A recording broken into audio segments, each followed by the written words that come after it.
Good evening, friends. Gather by the fire, where the flames weave tales from our hearts.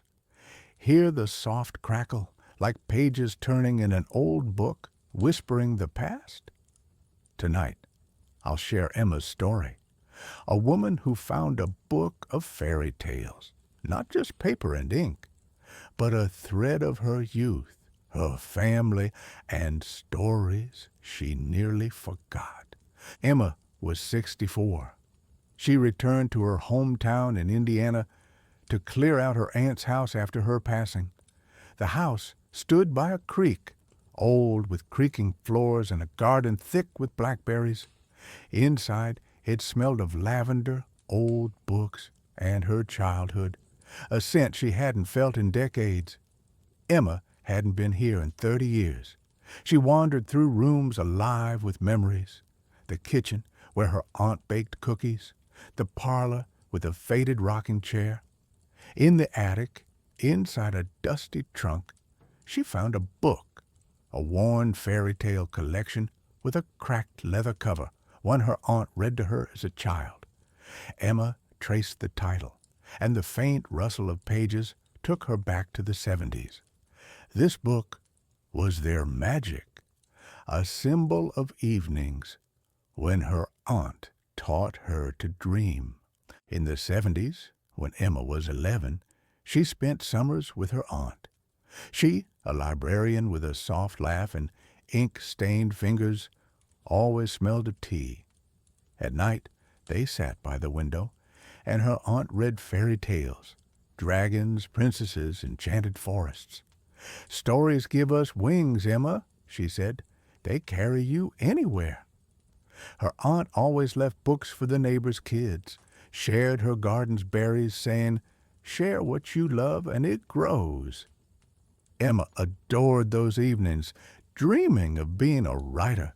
But one day, she nearly turned from her aunt's lessons.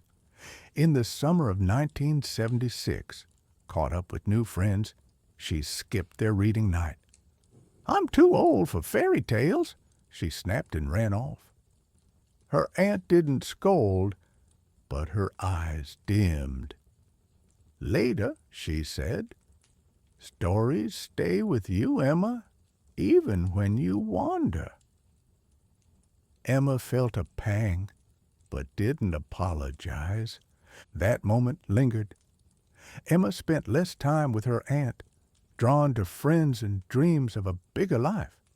She moved to Chicago, became a copywriter, built a career. Evenings with fairy tales faded.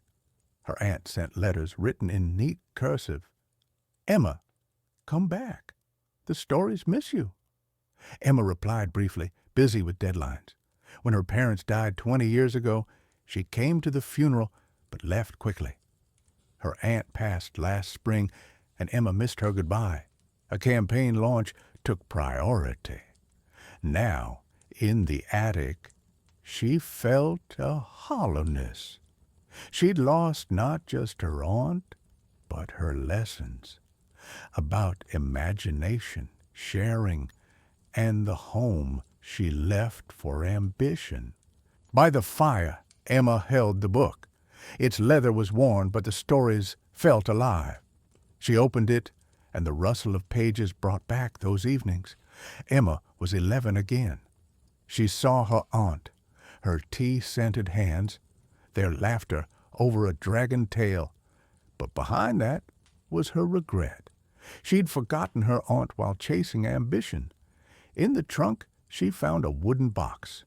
Inside were her childhood drawings, her aunt's letters, and a note written before her death. "Emma, you are my story," she wrote. "The book reminded me of you. Tell your tale wherever you are." Beside it was a photo. Emma and her aunt by the window with the book. Emma cried, but the tears were bright. She realized her aunt always waited, even when she was silent, and her lessons still wove her path. Emma didn't sell the house. She fixed the floors, set the book on a shelf, and every Saturday read a story, remembering her aunt. She started sharing books with neighbor kids, baking cookies for them, like her aunt. Emma wrote a letter to her aunt, full of words she hadn't said. "You taught me to dream." It went into the box beside the photo, her promise. We sometimes lose our stories, but we can tell them again. What tale will you share today? Thank you for joining us by the fire. Subscribe for more stories that spark the heart.